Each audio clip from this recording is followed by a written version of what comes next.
Hi, my name's Dave Dahl. I'm proprietor of Dave's Killer Bread. We're at the Fremont Solstice Festival, and we're actually sampling out our bread here, meeting all the fans, getting new fans, and that's what we do. It's, we introduce the bread to the people, and they seem to love it. The way I designed the bread, I had a pretty good idea of how to create backwards. I kind of just get an idea in my head, and then I work till I get it, you know. So the first bread I came up with was called Blues Bread, and I named it before I created it. So that's how it happened. I'm a big fan of the blues music, so I took that idea and I said, what's the best bluesy bread I can make? And I just started throwing everything that meant a lot to me into the bread. And so there's lots of different grains and seeds and lots of texture. And I topped it all off with blue cornmeal. And so that kind of made it a blue loaf of bread. So that's the blues bread. After that, everything was kind of a variation of that, you know. So I would name the bread, and I would design the bread to fit the name.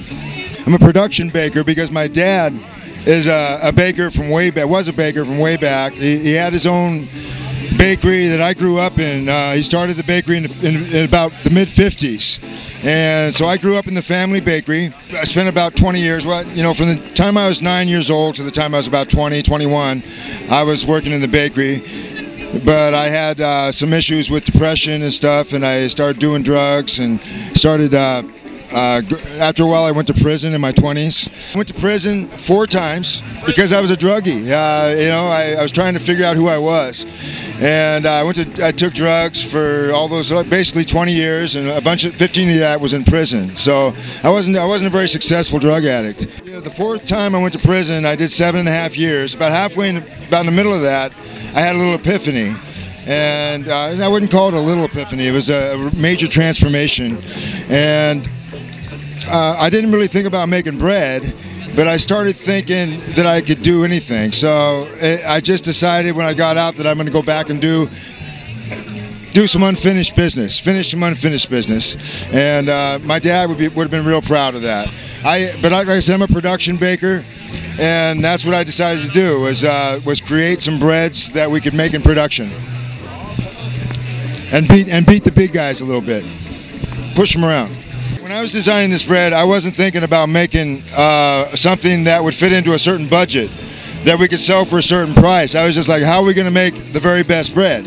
And with not having the constraint of having to figure out, you know, make it a certain price, I was able to just make it the best it could be. As it turned out, it was more expensive than any other bread that you could find out there. But people were just happy to get the best bread, and I think that's why I'm successful. Even though the economy is really bad for the whole time that we've been building this business up, people are not tripping. Thank you. People are not tripping on that part.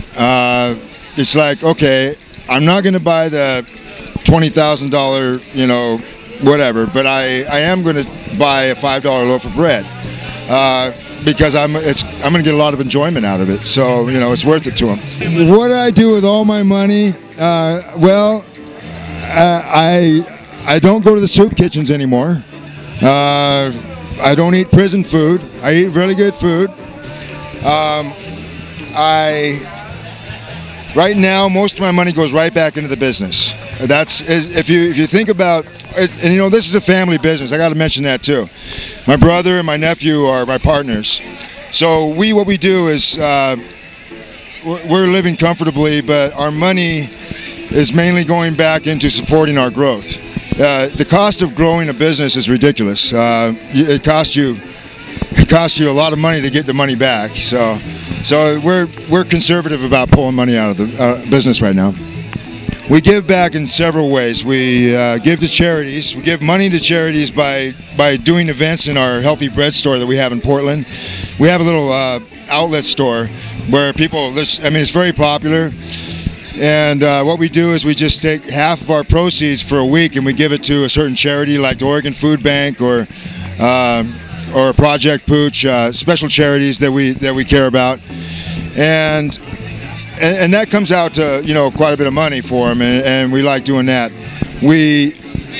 we do have a lot of other charities that were involved in small ways, and then myself, as far as social giving back, I speak to groups all the time about my change and how they can do it. I can't tell them how to do it, but I can give them an example, and I hope that I can help them that way. So I do it all the time.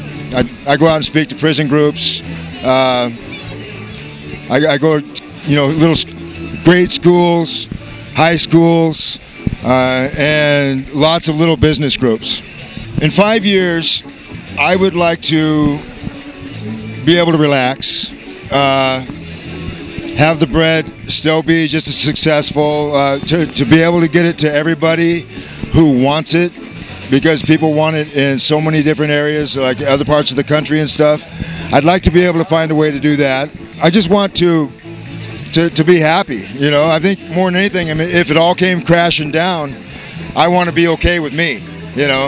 I had this big, I wasn't okay with me for those first 37 years of my life before I figured that out. And so I think the best thing that I have is myself and having my feet on the ground and knowing who I am and being cool with it.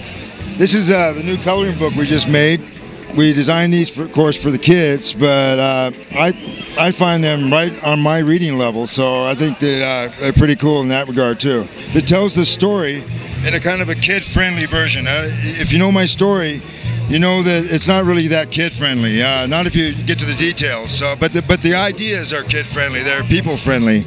The idea is that you can turn your life around by changing your thoughts. And so if you look at it, I'm just this jackass kid, and I run into some bad friends and I do some bad things. But by the time it's all over with, I'm making bread and making music. And anybody can turn their life around. That's the story. That's the story here. That's the truth. All right. Thank you very much for listening to me ramble. My website is daveskillerbread.com, and you can Google that. And also go to Facebook, Dave's Killer Bread. That's where I really hang out the most. And what else do you want me to say? Is that good? It's been a pleasure.